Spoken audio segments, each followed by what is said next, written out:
Oy, ano bida? Mukha yatang may sakang tax na di nalalaman. Ito ata yung tinatawag nilang energy tax.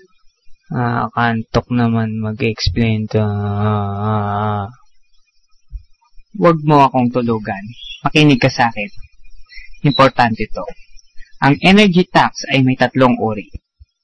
Ang una ay ang energy tax on motorized aircraft na pang-private. Ay, nako. Ang pangalawa naman ay ang energy tax on motorized watercraft na pang-private din. At ang huli naman ay ang energy tax sa electric power consumption para sa pagtipid ng kuryente at epektibong paggamit nito. Naiintindihan mo ba ang mga ito?